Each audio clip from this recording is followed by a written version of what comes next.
Hello and welcome to MS motivation. বন্ধুরা, আজকে আমরা জানব ঈগলের কিছু গুরুত্বপূর্ণ নীতি, ঈগলের অ্যাটিটিউড সম্পর্কে। তো বন্ধুরা, এই বিষয়টি জানতে ভিডিওটি স্কিপ না করে পুরোটা দেখো। চ্যানেলে নতুন হয়ে থাকলে চ্যানেলটি সাবস্ক্রাইব করে পাশে থাকবে এই রকম আরও মোটিভেশন ভিডিও দেখার জন্য। So let's start. বন্ধুরা, পশুদের রাজা যেমন সিংহকে বলা হয়, ঠিক তেমনই পাখিদের রাজা হলো ঈগল। সিংহকে যেমন তার মধ্যে থাকা বিশেষ কিছু বৈশিষ্ট্যের জন্য এই তকমা দেওয়া হয়েছে, ঠিক তেমনই ঈগল পাখির মধ্যে রয়েছে বিশেষ কিছু বৈশিষ্ট্য যা একে বাকি সব পাখিদের থেকে ওপরের স্থানে রাখে। আজকের আলোচনায় আমরা জানব ঈগলের মানসিকতা, সেই সমস্ত বৈশিষ্ট্য যা অন্য পাখির থেকে ঈগলকে আলাদা করেছে। ঈগলের এই অ্যাটিটিউড থেকে আমরা জীবনে কী কী শিক্ষা নিতে পারি। 1. একা চলার ক্ষমতা। ঈগল অন্য পাখিদের মতো দল ভেদে ওড়ে না। তারা একা বা নিজের প্রজাতির পাখিদের সাথেই আকাশের উচ্চতায় ওড়ে, যেখানে অন্য পাখিরা পৌঁছাতে পারে না। অর্থাৎ নিজের লক্ষ্যকে উঁচু রাখো এবং সেখানে পৌঁছানোর জন্য দল ছেড়ে একা চলতে শেখো, অথবা একমাত্র তাদের সাথ নাও যার তোমার মতো দৃষ্টিভঙ্গি রাখে এবং যাদের লক্ষ্য একই। 2. লক্ষ্য স্থির রাখো। ঈগল পাখি অনেক উচ্চতায় উড়লেও নিজের লক্ষ্যে অবিচল থাকে। ঈগল কয়েক কিলোমিটার দূরত্ব থেকেও নিজের শিকারের প্রতি ধৈর্যের সাথে তীক্ষ্ণ নজর রাখে এবং সঠিক সময়ে নিজের শিকারের ওপর আক্রমণ করে তা অর্জন করে। অর্থাৎ এর থেকে আমরা এটাই শিখতে পারি যে ধৈর্যের সাথে পর্যবেক্ষণের পরে নিজের লক্ষ্য নির্ধারণ করো এবং তার ওপর অবিচল থাকো। ততক্ষণ পর্যন্ত হাল ছেড়ো না যতক্ষণ না তুমি সেটাকে অর্জন করছো। 3. বিপদের সম্মুখীন হতে শেখো।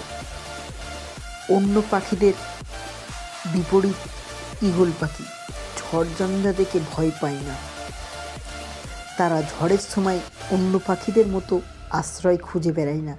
ঈগল ঝড় পছন্দ করে, কারণ ঝড়ের হাওয়ার তীব্রতাকে কাজে লাগিয়ে তারা ঝড়ের উপরে উড়তে পারে এবং তাদের ডানাকে আরাম দিতে পারে। এর ফলে ঈগল আরও শক্তিশালী হয়। অর্থাৎ যে কোনো বিপদ দেখে পালিয়ে না গিয়ে আমাদের তার সম্মুখীন হওয়া উচিত। প্রতিটি বিপদ আমাদের জীবনে কোনো না কোনো শিক্ষা দেয়। 4. সম্পর্কের প্রতি দায়িত্ববান হও। ঈগল নিজের জন্য সঙ্গী খোঁজার আগে তার যোগ্যতা এবং তার প্রতি সঙ্গীর অঙ্গীকারের পরীক্ষা নেয়। অর্থাৎ জীবনে যে কোনো সম্পর্কে যাওয়ার আগে দেখে নাও যে সেই ব্যক্তির সাথে তোমার দৃষ্টিভঙ্গি মেলে কিনা এবং সে তোমার জীবনের লক্ষ্যের প্রতি কতটা অঙ্গীকার। 5. নিজেকে পুনরুজ্জীবিত করতে শেখো। একটি ঈগল প্রায় 70 বছর বাঁচে।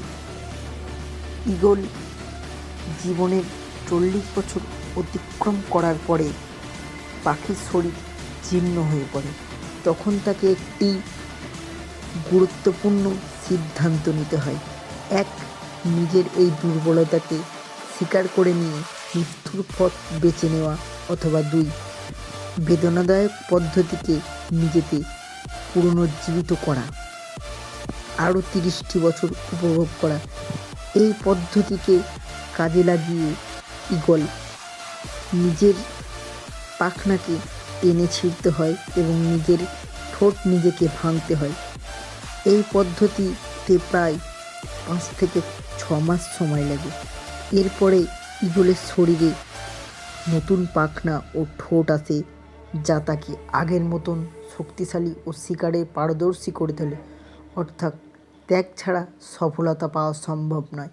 নিজের লক্ষ্যে পৌঁছতে আমাদের অনেক সময় কঠিন সময় অতিক্রম করতে হয়, কিন্তু যা শেষ অবধি হাল না ছেড়ে ধৈর্য সইতে পারে তারাই সাফল্যের মুখ দেখে।